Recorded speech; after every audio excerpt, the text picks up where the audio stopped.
Welcome to BS edutech class.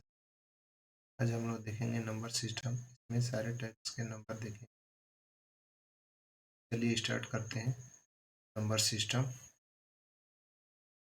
All types of number. पहला है natural number. Natural numbers को हिंदी में प्राकृतिक संख्या, ठीक है।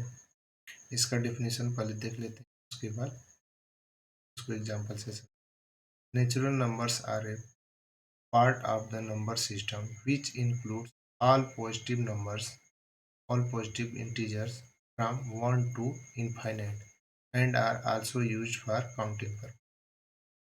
इसका मतलब है कि नंबर सिस्टम का वह पार्ट नेचुरल नंबर कहलाएगा जो जिसमें क्या होंगे, सारे पॉजिटिव इंटीजर्स होंगे फ्रॉम 1 टू इनफाइनाइट, यानी 1 से लेके इनफाइनाइट तक सारे नंबर होंगे।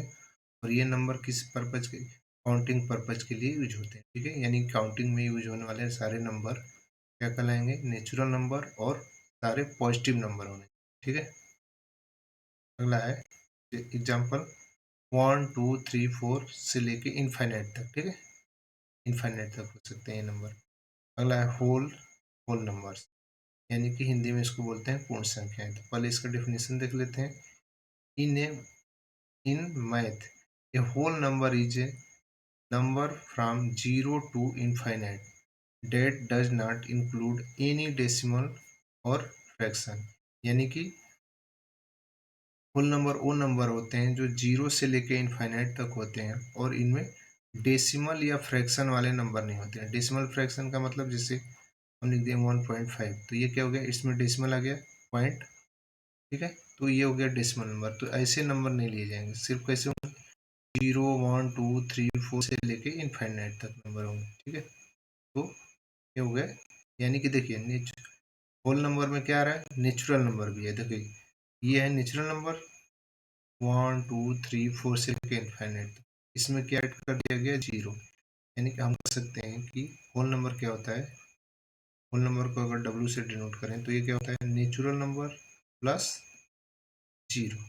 इन दोनों को मिला दिया जाए तो क्या हो जाएगा, होल नंबर। यानी कि होल नंबर के अंदर नेचुरल नंबर और 0 को मिला दिया जाए तो क्या कहलाएगा, होल नंबर, ठीक है। नेक्स्ट है इंटीजर्स। इंटीजर्स क्या होते हैं, इसका डिफिनेशन देख लेते हैं। इनको हिंदी में पूर्णांक कहते हैं। N integer also called A round number और होल नंबर। यानी कि इंटीजर को और क्या कहते हैं, राउंड नंबर या फिर whole number. Is any positive और निगेटिव नंबर, ये क्या हो सकते हैं, कोई भी पॉजिटिव या negative number. Does not include decimal part of fraction, part और फ्रैक्शन, यानी कि ऐसे निगेटिव या पॉजिटिव होल नंबर जो क्या होंगे, इंटीजर्स कहलाएंगे, जिनमें डेसिमल नहीं होने चाहिए, डेसिमल पार्ट नहीं। जैसे 1.6 2.5 ये सब क्या होंगे, इसमें डेसिमल आ गया तो ये इंटीजर्स नहीं है, ठीक है। तो इसमें पॉजिटिव में क्या हो गया, 1 2 3 4 से लेके इनफाइनाइट तक। इसी तरह नेगेटिव में क्या हो जाएंगे, नेगेटिव इंटीजर्स, नेगेटिव इंटीजर में होगा -1 -2 -3 से लेके इनफाइनाइट तक, ठीक है। यानी नेगेटिव पॉजिटिव में दोनों नंबर होंगे, ठीक है, लेकिन डेसिमल या फ्रैक्शन पार्ट नहीं होने। नेक्स्ट है रेशनल नंबर। रेशनल नंबर क्या होता है, इसका डेफिनेशन पहले देख लेते हैं। हिंदी में बोलते हैं इसको परिमेय संख्या, ठीक। Rational number is number that is express as the ratio of two integer. यानी कि इंटीजर को क्या किया, दो इंटीजर का रेशियो है, where the denominator should not be equal to 0, जहाँ पे डिनोमिनेटर कभी भी 0 नहीं होना चाहिए, ठीक है। यानी कि ऐसा नंबर जो क्या P अपन Q के फॉर्म में लिखा जाए, और Q कभी भी 0 नहीं होना चाहिए, ओके। Q कभी भी 0 नहीं होना चाहिए, Q नॉट इक्वल टू 0। यानी कि किसी इंटीजर को रेशियो के फॉर्म में लिखा जाए, तो इंटीजर जैसे क्या होता है, हम लोग फ्रैक्शन देखते थे तो न्यूमरेटर अपॉन डिनोमिनेटर। तो ये हो गया हमारा रेशनल नंबर, ठीक है। रेशनल नंबर हो गया जिसमें D 0 नहीं होना चाहिए, तो ये रेशनल नंबर का D कभी भी 0 नहीं होना, जैसे 0 2 3 4 3/7 4/5 2/6, ये सब क्या है, रेशनल नंबर है। जीरो भी एक रेशनल नंबर, कैसे देखिए, जीरो किसी संख्या से डिवाइड कर देते, 4/1 से क्या आएगा, जीरो।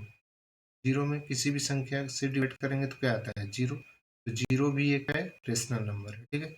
इसी तरह 2, 5, 6 ये सारे रेशनल नंबर, क्यों, देखिए 2 को 1 से डिवाइड कर दें क्या आएगा, 2 ही आएगा। इसी तरह 5 को भी कर सकते हैं तो क्या आएगा, 5 ही आएगा। तो ये मान लें क्यू हो गया, ये पी हो गया, तो ये भी एक रेशनल नंबर है, ठीक है। रेशनल नंबर क्या होते हैं, यानी अपरिमेय संख्या है।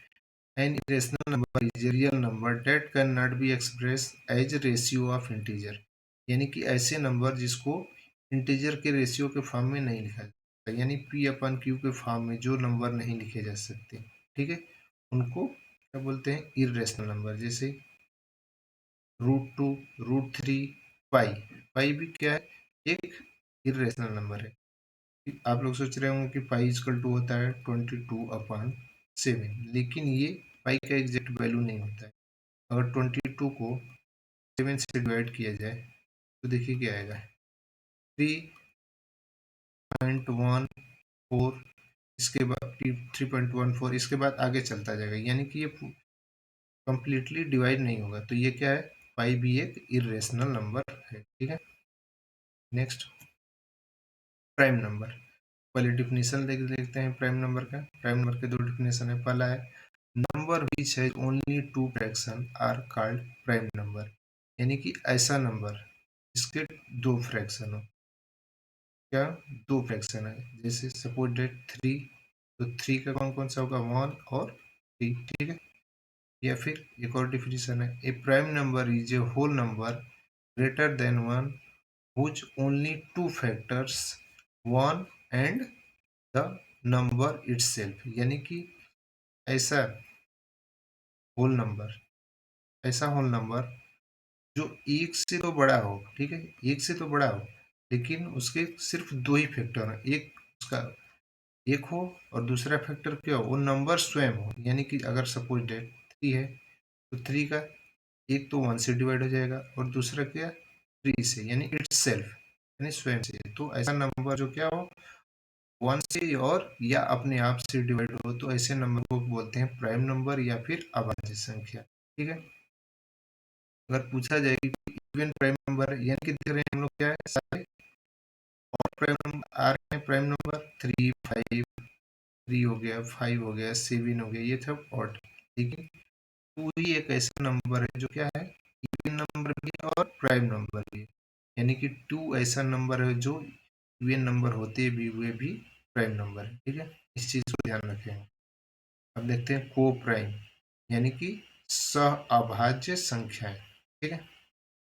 Co prime numbers are those numbers that have their HCF as 1, यानी कि ऐसे दो नंबर जिनका एचसीएफ सिर्फ 1 हो, ठीक है। दूसरा डेफिनेशन देख लीजिए, co prime number are pairs of number that do not have any common factor other than 1, यानी कि को प्राइम नंबर नंबरों का ऐसा जोड़ा होता है जो जिसका कॉमन फैक्टर सिर्फ 1 होता है, ठीक है। 1 के अलावा और कोई कॉमन फैक्टर नहीं होगा। एग्जाम्पल के लिए देखिए 2, 3, कॉमन फैक्टर क्या है, सिर्फ 1, 3, 5 और 5, 7, 11, 30, ठीक है। नेक्स्ट, कंपोजिट नंबर्स, यानी संयुक्त संख्या। A number which has more than two factor is composite number, यानी ऐसा नंबर जिसके दो से ज्यादा फैक्टर हो, ठीक है, तो क्या कहलाएगा, कंपोजिट नंबर। यानी कि प्राइम नंबर के अलावा सारे number rather than prime number, ठीक है। प्राइम नंबर को छोड़कर जो भी नंबर होंगे, ठीक है, वो सब क्या कहलाएंगे, कंपोजिट नंबर। सपोज डेट 4, 6, 8, 9, देखिए 4 के कौन कौन कौन से फैक्टर होंगे, 1, 2, 4, ठीक है। मोर देन 2 हो गया, 3 हो गया इसमें फैक्टर, तो ये क्या कहलाएगा, कंपोजिट। तो फर्स्ट कंपोजिट नंबर कौन है, 4। 4 से पहले कोई कंपोजिट नंबर नहीं होगा, 1, 2, 3, ये क्या होंगे, कंपोजिट नंबर नहीं है, ठीक है। अब यूएन नंबर क्या होता है सबको पता है, फिर भी देख लेते हैं एक बार। ए number that can be exactly divided by 2 is called as an even number। यानी ऐसा नंबर जो 2 से कंप्लीटली डिवाइड हो जाए उसको इवन नंबर बोलते हैं। और क्या होता है, even number always end up with the last digit 0, 2, 4, 6 और 8। यानी इवन नंबर ऐसा नंबर है जो 2 से कंप्लीटली डिवाइड होगा और क्या होगा, इसका लास्ट डिजिट क्या होगा, या तो 0 होगा या 2 होगा या 4 होगा या 6 होगा या फिर 8 होगा। ठीक है, जैसे 2, 4, 10, 12 ऐसे कोई और नंबर ले लेते हैं बड़ा सा, जैसे 2048, लास्ट डिजिट क्या है, 8 है। ठीक है, देखिए इनमें से है। इसी तरह और कोई नंबर एग्जांपल ले लेते हैं, 3, 5, 6, 8, 6। ठीक है, तो ये लास्ट डिजिट क्या है, 6। तो ये क्या हो गया, ये इवन नंबर। ठीक, अब ऑड नंबर यानी विषम संख्या, a number which is not divisible by 2 is called odd number. Odd number always end up with the 1, 3, 5, 7 है। यानी कि ऐसा नंबर जो 2 से कंप्लीटली डिवाइड ना हो और हमेशा किससे end हो, या तो 1 से या 3 से या 5 से या 7 से या फिर 9 से। ठीक है, देखिए जैसे 51, 1, 440, 440, 543, 3, 8675 में 5। ठीक है, तो ये सारे नंबर क्या हो गए, ऑड नंबर। और ये एंड हमेशा इसका एंड लास्ट डिजिट क्या होगा, या तो 1 होगा या 3 होगा या 5 या 7 या फिर 9। ठीक है, अब कुछ इंग्लिश के वर्ड्स हैं, इसको देख लेते हैं जो आप लोग याद रखेंगे। अबेंडन मतलब छोड़ना, अवेस्ट मतलब संसार, एबिट मतलब हीन या नीच, एवोल्यूशन मतलब शुद्धि, एवोलिश मतलब उन्मूलन करना, एवोमिनेशन मतलब घृणा करना, और एबोर्टिव मतलब निरर्थक या असफल, एब्रोगेट मतलब निरस्त करना, एब्सोल्यूशन मतलब पाप से मुक्ति। ठीक है, और एब्जॉर्बिंग मतलब रोचक। ठीक है, तो इन सबको आप लोग याद कर लीजिएगा। ठीक है, thanks for watching, keep watching BS EduTech classes, please like, subscribe and share. ठीक है, और इसी तरह की प्रोजेक्ट वीडियो देखने के लिए देखते रहिए BS EduTech। ठीक है, thanks for watching, thank you very much.